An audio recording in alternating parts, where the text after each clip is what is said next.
living sober, busy living sober, busy living sober with Chad Carlsen of Hopeaholics. Hi, Chad.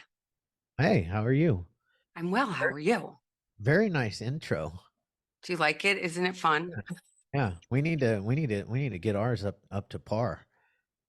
It's been I made it up, as you could probably tell.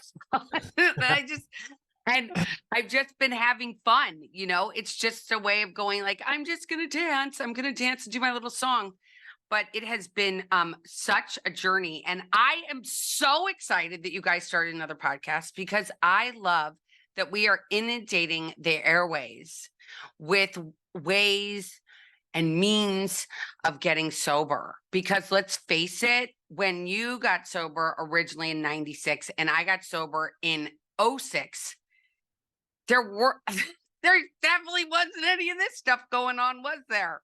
No, definitely not. I mean, marijuana was still a felony. Exactly. I mean, here in Florida, I mean, I obviously haven't looked into it because I've been sober for so long, but I think you can get a medical marijuana card here, but I don't think you can't buy it anywhere here. Oh No. yeah, out here you just drive down the street and there's a store and you just walk in and whatever flavor you want, whatever strain you want. You You're want? kidding me. Oh yeah, it's all over the place. Like, As a, what do you I need was an like, ID or anything? yeah, you got to be 21. Yeah. Mm. So you just have to be 21 and you can walk in and buy whatever you want, whatever weed you want. What do we think about that? What are your thoughts about that? Uh I mean, I have a lot of different thoughts on it.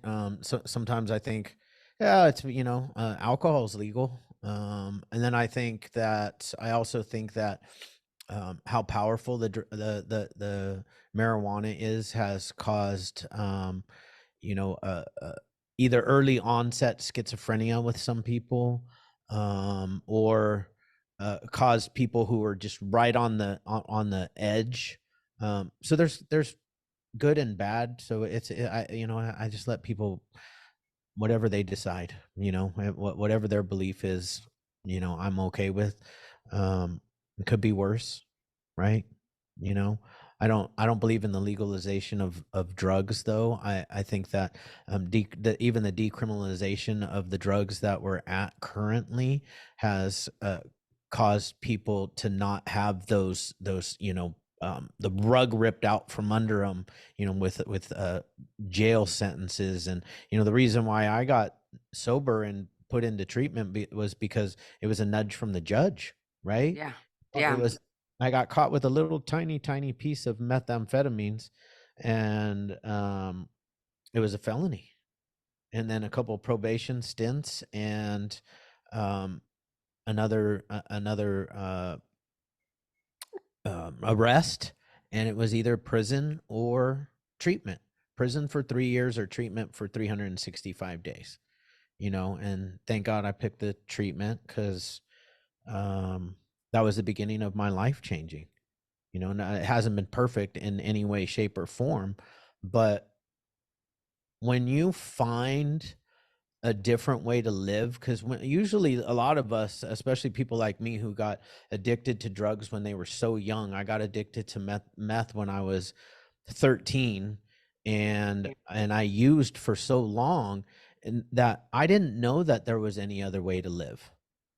And then I got exposed to a new way of life, and when I relapsed, um getting high wasn't the same anymore because I knew there was a different way to live.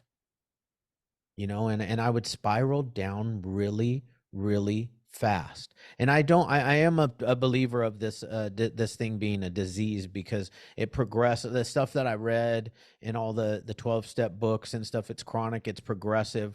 Like, I never started where I left off. When I relapsed, I didn't start where I left off. It was like I had been using that whole time, and it was 10 times worse than it was when I had stopped originally. It's people like you that have kept me where I am in my seat because I've watched so many people, and it's the first time in my life that it's like monkey see, monkey do, because I've lost so many friends due to this disease. Like, I know it's not a question of if, it's a question of when, right?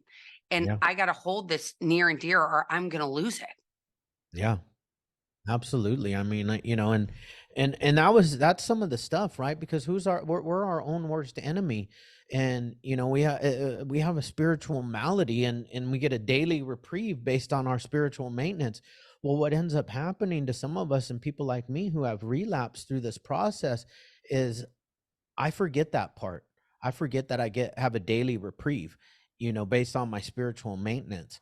And I start thinking that I'm in charge again. And then when I'm in charge again, you know, go bad fast. And, you know, for me, I got sober the first time in 1996. I stayed clean for 3 years, went back out, met a girl, went back to rehab, met a girl in rehab, got her pregnant.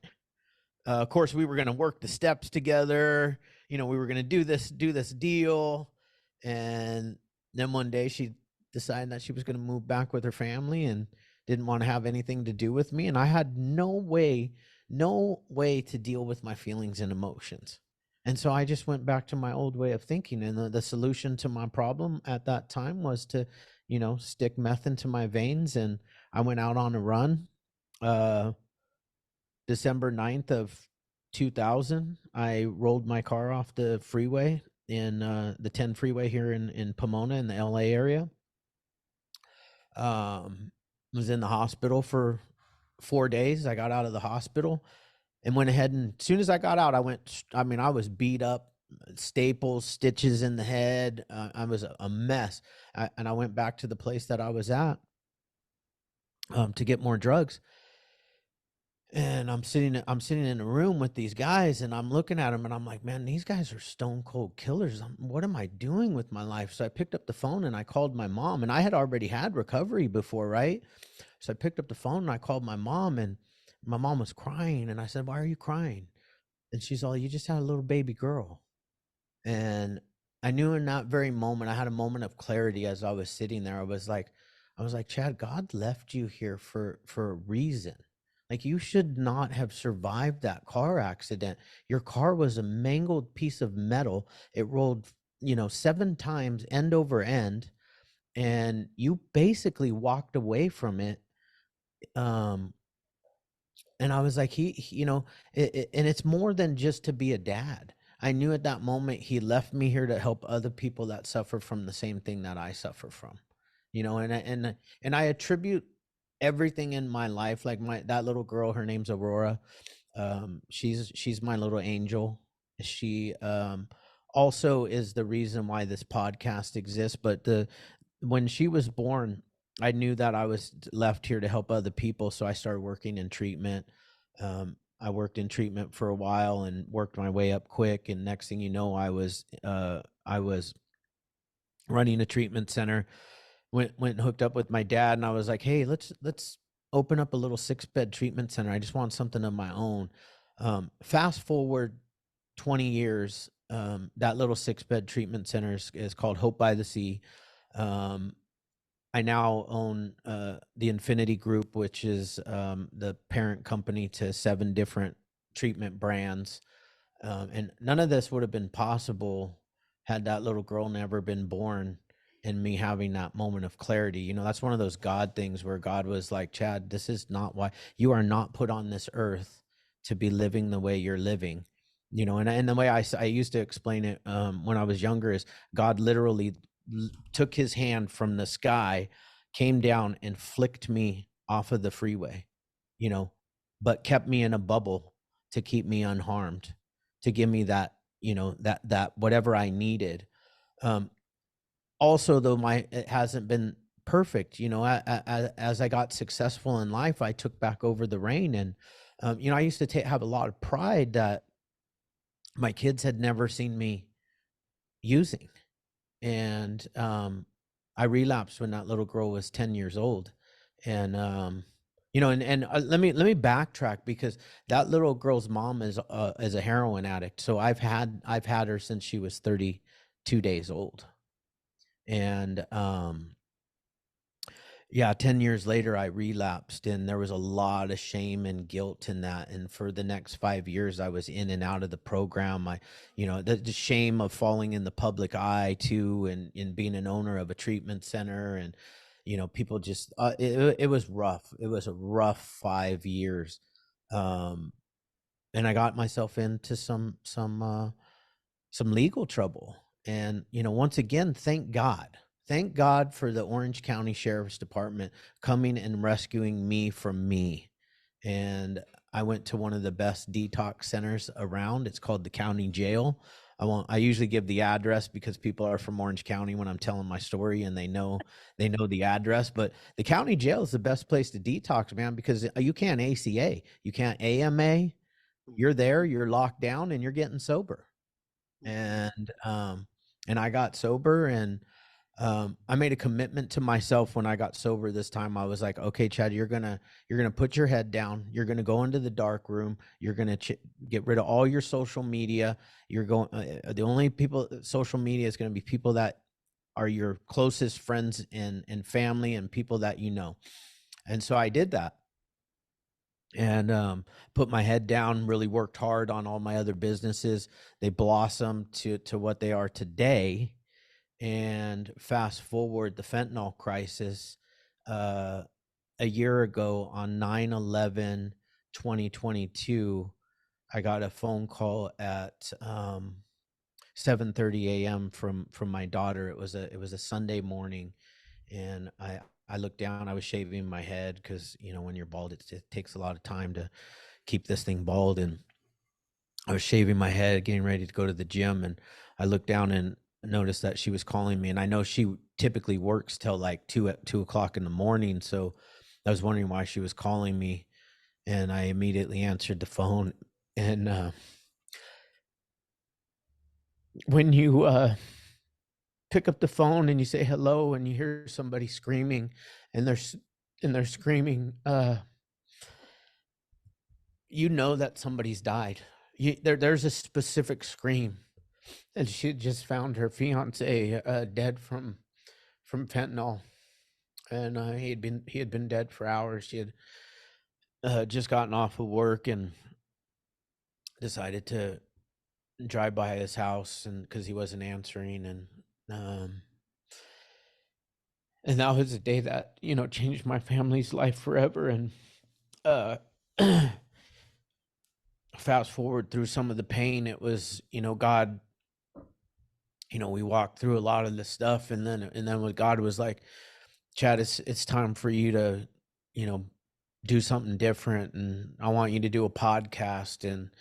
And I was like, okay, because I just try to do whatever God says. And so I built this podcast room. And no idea, I'm typically introverted. I'm not like a podcaster. I've never done a podcast before.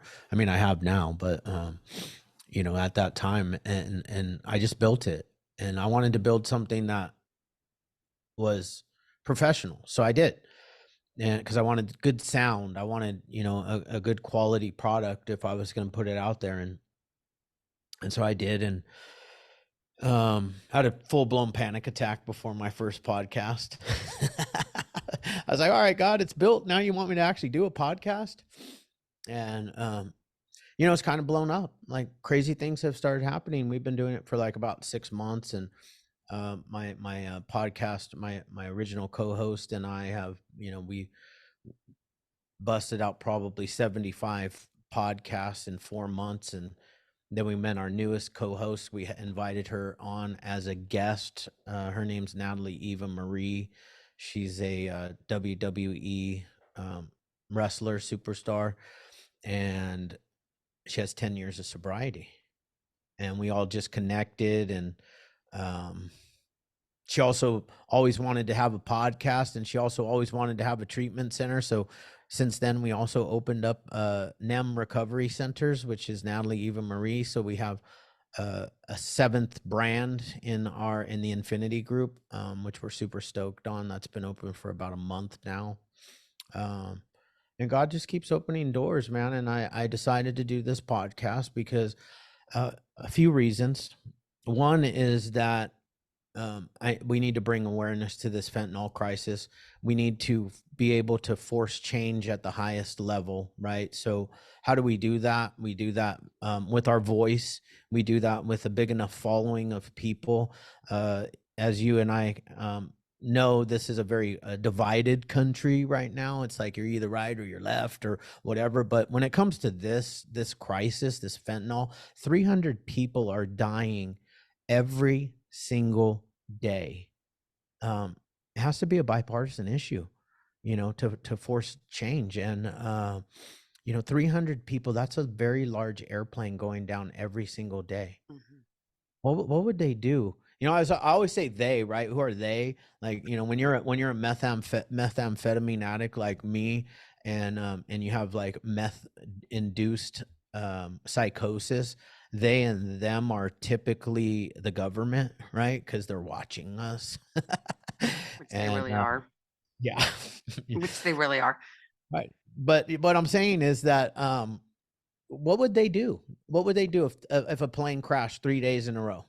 They would ground all flights. What would we as society do? We would not go on an airplane even if the government didn't. So, that's one of the awareness and trying to force change at the highest level, but also break the stigma of addiction and mental health. There's not a person in America that doesn't have some type of mental health issue. It doesn't necessarily have to be a mental health diagnosis, but it could be, we all have pain. We all have self-doubt. So that's how the Hopeaholics was came about. And we want to take it a step further than just like your traditional 12-step recovery. Yeah, we put a lot of that in there because some of us we do work the 12 steps, and how amazing are they? Could you imagine if the whole world worked the 12 steps? Well, how many times have you said that? I mean, I've been saying that since the minute I walked into this program 17 plus years ago. I was like, do you remember? I mean, I went out in the world and I was like, I'm sober, not ashamed. Everybody needs to pick up a big book and work these steps because they work if you work it. And you've brought up so many things that I want to touch on that it's not even funny. For one, when you're talking about alcohol and we're talking about drugs and we're talking about weed, all these things people do and they think it's okay. But if you're walking down the street with a cigarette, oh my God, can you believe that they're smoking a cigarette? Yes. Holy shit.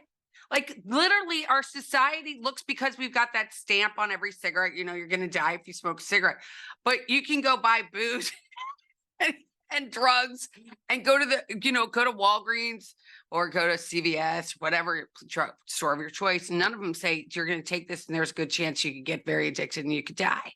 But it doesn't say that, does it? No, no. They've made it illegal in a couple cities out here. One right by us called Laguna Beach. Can't even smoke a cigarette. Can't vape, nothing.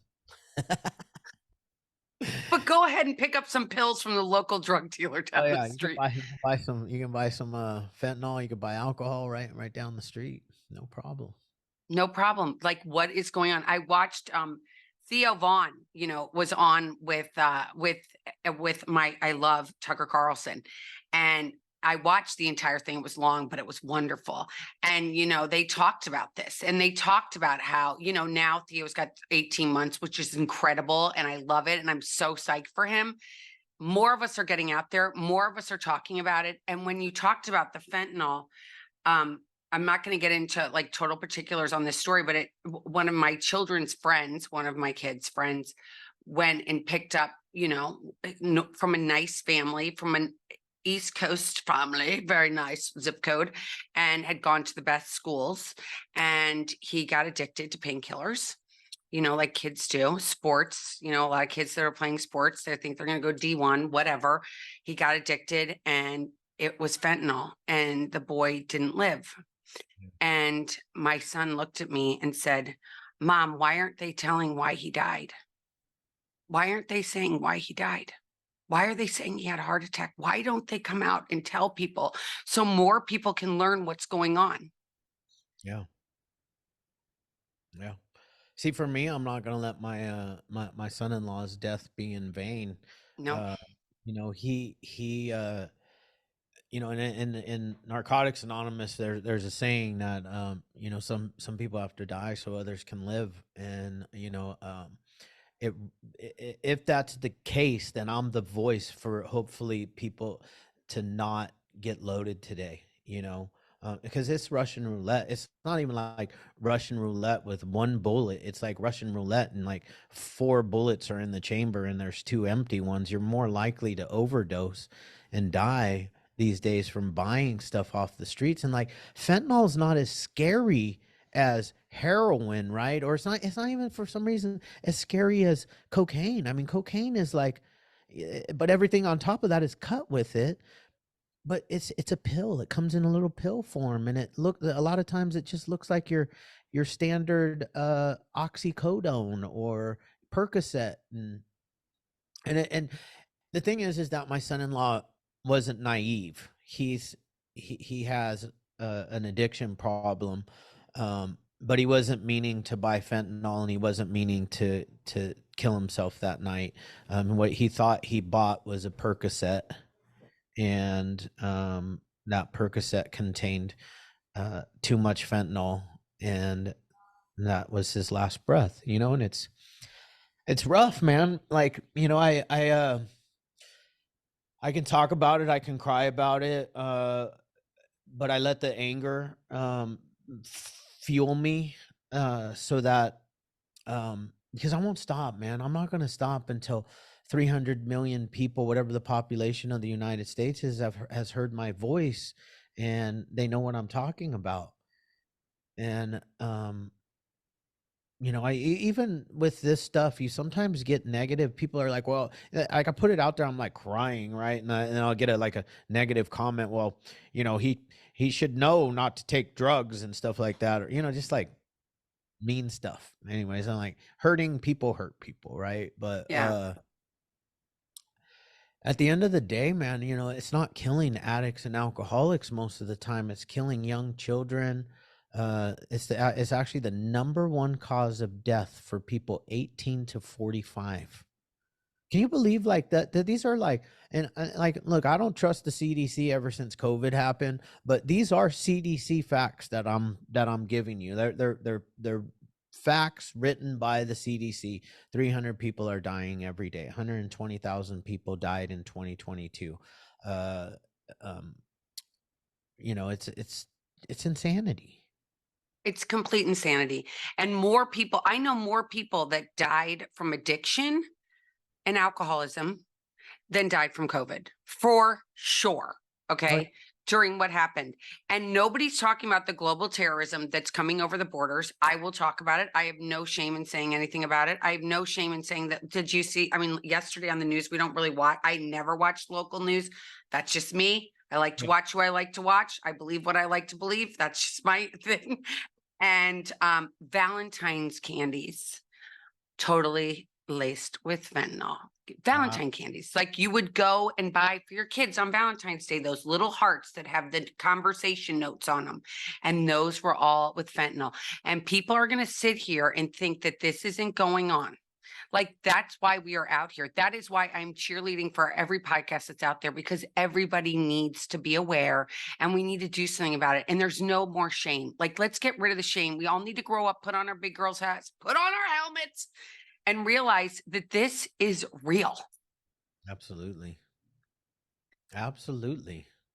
Yeah, I mean, there's no competition with these with our type of podcast.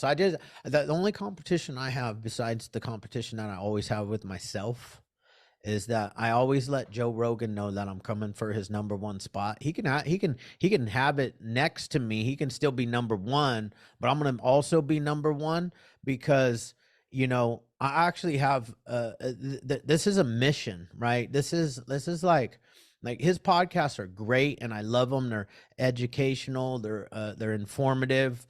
Some of them are stupid, but then some of them they get drunk on and whatever. I just don't condone that stuff, but to each their own. I'm coming out after that spot because people need to know. They need to know what's going on, and and that people are dying. And this isn't just like it hit my family. I own drug and alcohol treatment centers. If you think it's not going to hit your home, you're wrong. You're wrong. Well, for one, I'm going after Joe Rogan too, but I'm gonna be the first girl, number one. Hello, I want to be the first Nice. girl. And I do listen to him, and he is, my kids listen to him, right? They follow him religiously. And the weed that he's constantly smoking, and he thinks it's okay to do weed and ashwagandha and then go into the bush and take the mushrooms. I mean, I've had psychiatrists on my show that are like, I don't know if you just should be just handing out mushrooms to people without a psychiatrist in the room. I Yeah. mean, so a lot of people have PTSD, and they think you think because they weren't in Vietnam, or and I see that you help a lot of people that have fought for our country, which I think is just, I just want to say thank you, because they have been also forgotten, and it's terrible because they are the ones that have stood there on the front lines, making sure this stuff isn't going to happen. And I think somebody's opened us up to this place that I don't know what's going to happen. Just we have to come together as a nation, and that's one of the things that I heard from Tucker Carlson yesterday. Was like, it doesn't matter if you're right or left. Do we love America? Do we love our people? I do. I do. I want to bring us together, not pull us apart. Yeah. Yeah, I mean, they're doing that stuff on purpose, Oh, and for sure. I will say they're doing it on purpose on both sides. I mean, I have a side, so like I mostly only criticize the Republicans because that's where I lean. But but it's like like they know what they're doing. A divided country is a weak country, and then people can put their agendas through when it's weak, and not to get political, that's just like I blame a lot of it on the media, just sitting there dividing us. I stopped watching the news after the 2020 election and started podcasting because I really truly want to bring people back together um and fight this fight, man. It's like people, you don't know what it feels like to lose a loved one and somebody that young, and to watch your daughter go through that much pain, and what in his real father and his mother. I mean, this is stuff that like it's unfathomable. Like I don't want another family to have to go through this. So if you think that I'm going to stop, I was just like, why? I'm just going to keep talking. It doesn't matter. It really doesn't matter. No, And we need to talk. We need yeah, to talk. We need to talk. And what's going on in our cities now, and just, I mean, it's horrendous. I mean, there's no other worse. I mean, I can't even think of a word that's going to describe it in a way that's so bad. And instead of going, okay, I like you because you're red and I like you because you're blue, let's just like each other because we're Americans. And we all believe in this one thing, which is called love our next door neighbor. Now yeah, we don't even know our next door neighbors because we've got all this divided stuff. We're falling in like these sheep. I hate to say it, or whatever you want to call yourself, but we're robots, and we're just like, okay, whatever you say, I'm going to do this. And I'm just going to pretend like I'm okay. Like, we all have brains and we all have ideas. And just because your idea is different than mine doesn't mean you're bad. In no, fact, I can learn from our differences, right? absolutely. Absolutely. If you get mad, just I lost some followers. And by the way, when I was in Las Vegas, I saw Theo Vaughn. That was Oh, the real reason why I went there. I just happened to do this other guy's podcast while I was there. And I went to go see Theo Vaughn and ran into Donald Trump. And then I posted a video of Donald Trump, not even saying anything. I just posted a video of him. Oh man, I went to the Trump hotel and look who I ran into, right? And all of a sudden I went to, and because my personal page is more my personal page. The Hopeaholics page is my forum. And the next day I woke up and I lost like 6 followers. I was like, you guys really gonna be mad just because I posted that video? It's not, it's like we should be like focusing our anger more on what is happening to our society more than these men that are there. But that's what the media does. They're like, here, look at this bad one, look at this bad one. And instead of going, you know what, who cares about the bad ones? We're all adults now. We're all adults. We at least have somewhat of an education that we know right from wrong, right? I mean, we do. And Right. it's coming together and going, you know what, I'm not gonna, even though we don't think the same, I'm gonna be your friend. I want to love you. I want to know how you think. Let's get together. Let's sit down and break some bread. Let's have some coffee. That's my favorite part, I have to tell you. When I went to my first meeting, and I remember seeing like these guys that were sitting in the front of this room, of course, in some not very attractive room somewhere in a strip mall, right? And there sitting in the front is a Jewish guy, a Christian guy, a Muslim guy. Yeah. And they're like the best of friends and they do not care. Like, that's the one thing. Like, AA, for some reason, has this ability to bring people together. And it doesn't matter where you vote, it doesn't matter where you live, it doesn't matter how much money you have in your bank account, it doesn't matter your education, it doesn't matter about anything. All we want to do is love you till you love yourself, which is just crazy, isn't it? Yeah, and that's I preach that one on the podcast all the time because see they like they again, right? They really didn't know who they were fucking with when they brought this fentanyl stuff on board because like you're messing with people that go to 12-step meetings and we actually have a tradition that it doesn't matter your age, sex, race, political views, none of it matters. We all come together for one common cause, right? And that's to help each other get better. And I love that part about it. And that's one of the things that's made me we're all about in the 12-step community, we're all about unity. It doesn't matter, you know? I And know it doesn't. It's it teaches such a like, if you're triggered by something I say or something that somebody else says, what you really need to do is do some work on yourself so you're not triggered by something, like I was a fat kid and people used to call me fat. And it hurt my feelings, but today, like, not triggered by it. It actually made me a beast in the gym because once I learned how to start working out and eat better, I trimmed down. And all the guys that used to call me fat when I was a kid, they're the fat ones now. But I still wouldn't make fun of them now because I know how it felt. But my point is that which doesn't really necessarily like go with the whole trigger. I just don't get triggered. Nothing shit doesn't trigger me. Nothing upsets me that somebody says. But to get to that place where you're not triggered anymore takes some work, and it's not always easy. And you can't find it in a magic pill, and you can't find it by smoking something. You have to do the work. And the work sometimes is really uncomfortable, right? It's really uncomfortable, wouldn't you say? Oh yeah. I mean, some of the toughest work I did was like in that fourth the not, I don't even want to say the fourth step. The fourth step for me was like the easiest step. Yeah. Like that's just me writing it, right? It's the only fear that people have of the fourth step is the fifth step, right? Because the fifth step is where I had to go tell another man, God. I was like, well, God already knows, but maybe he wants me to speak it out loud, but I got to say it to another man.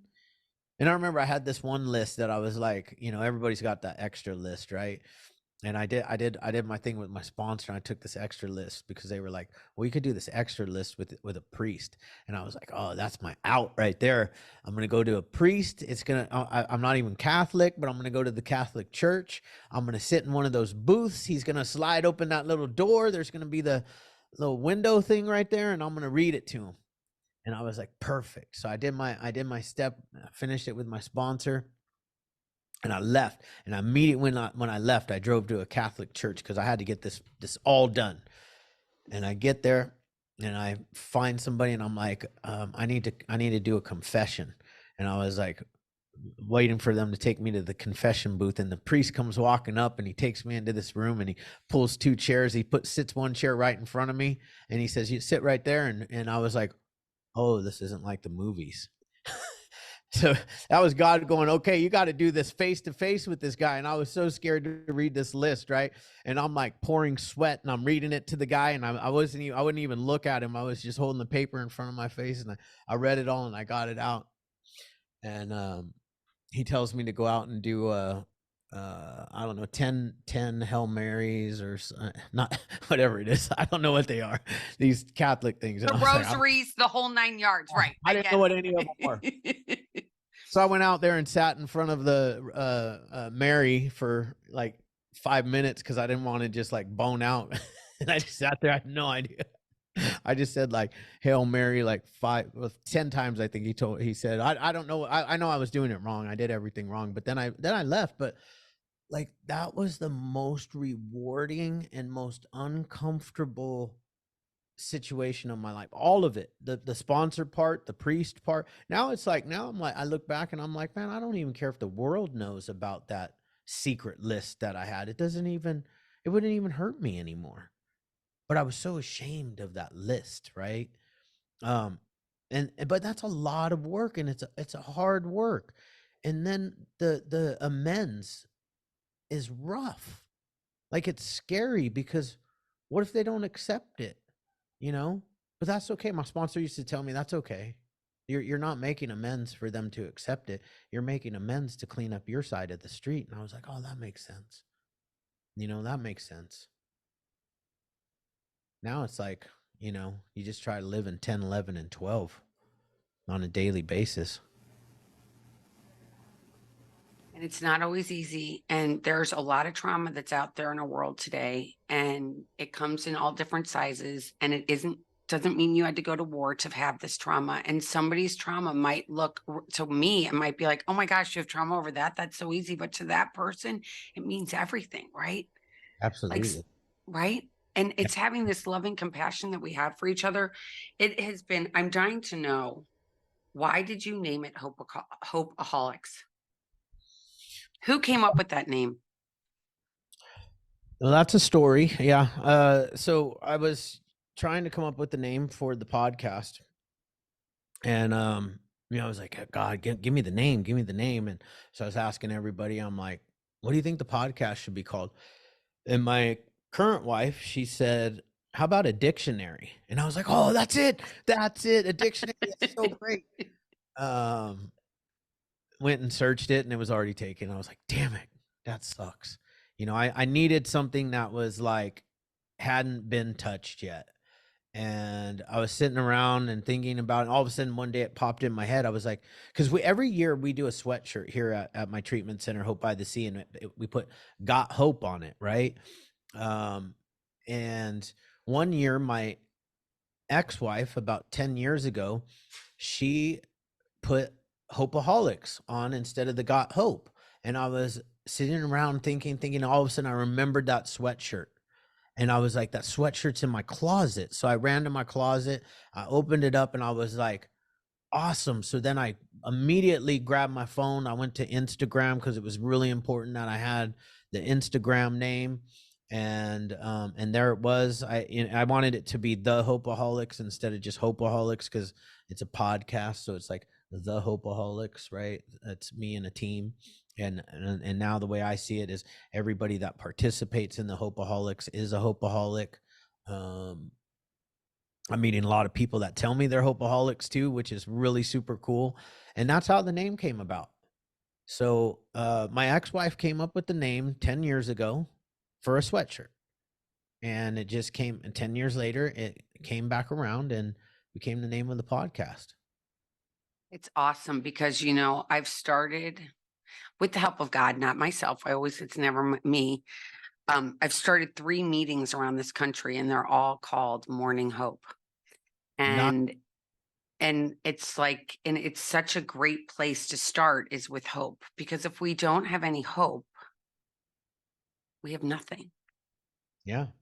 I mean, and that's the other part about the podcast, because with the Hopeaholics, we can reach people that don't have addiction problems is where it ended up being for us, because I have a lot of people on the podcast that aren't addicts but have Me too. struggled in life. I've actually had people on this podcast who have never really had a struggle in their life, but they have so much hope. And I believe that we can learn something from everybody. Every story is amazing, right? And there's something that we can gain from another person telling their story, and the other person gets to gain so much. How many people come on your podcast and are like nervous and scared and don't really know what they're going to say? And, and it's a scary thing. And I mean, it is. But I tell my guests that are nervous, I'm like, man, no matter what happens, number one, you're going to get through this, get to the other side, and you're going to have growth by doing this. And I tell them, I was scared to do my first podcast as a host. I was scared to do my first podcast as a guest after I had been a host. I remember that one. I could tell you a funny story on that one. I got there, and it was I'd done many podcasts of my own, and I got there, and I'm used to like a microphone in front of me like this, and they put mics on you. There was definitely no headphones, and it was more like a talk show, and I sat down, and they had really hot bright lights above me, and I started sweating, and I was like, oh my God, before we get started, I'm gonna need about 5 minutes, and can you turn the air conditioner on? So we got started. She had done the intro, and I was like, she's like, and then I was like, I'm gonna need to stop now, and then I need to cool myself off, and then we'll come back and get started. Then I came back, got started, prayed a little bit, and crushed it. Thank God it wasn't live, because that would have been embarrassing. But it's about the journey, right? I mean, in yeah, reality, we're all on a journey. It's not, I mean, for so long when I was younger, I always thought life was like this place you just go and you get to these check marks and you're like, okay, I did that check. I did this check. And then you're like sitting there and you're like, okay, I did all these checks and now what? But life isn't about that. It's about the whole journey, the ups and the downs. It's through, unfortunately, I feel like a lot of times it's through the darkness yeah, where we learn the most. yeah. That's where growth happens, in uncomfortable situations. It doesn't happen in comfortable times. We might learn a little here and there in comfortable times, but like, what do they talk about even in like our program? It's like, don't get comfortable, don't get complacent, because when you're complacent, that's when you relapse. It's the same thing with just like normal life. Don't get comfortable. Like, I've learned to be comfortable being uncomfortable. I've learned how to, like, sometimes I like it when I'm down, because I'm like, man, I'm about to be up. Like, I like it when I'm going through hard times, because I'm like, what's around the corner? There's something amazing around the corner. But like, to know these things, you have to push through these hard times. Some people get stuck, and you were talking about pain earlier. One of my favorite things is, like, I tell people, like, it is actually, yes, it's hard to walk through pain, but it's harder to just sit in it and not do anything, because it never goes away if you just sit in it.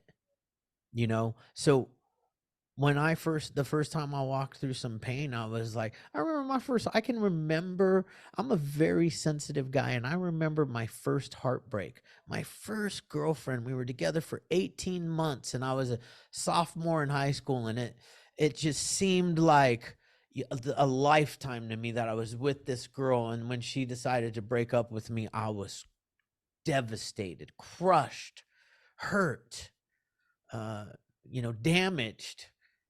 And you know what? I didn't die. I didn't die. I made it through. I made it through with a lot of alcohol and other drugs back in those days. But now it's like, you walk through this. I walked through a divorce sober. And, it was very, very tough and very, very hard. But I walked through it like a man. And, it didn't have to be hard.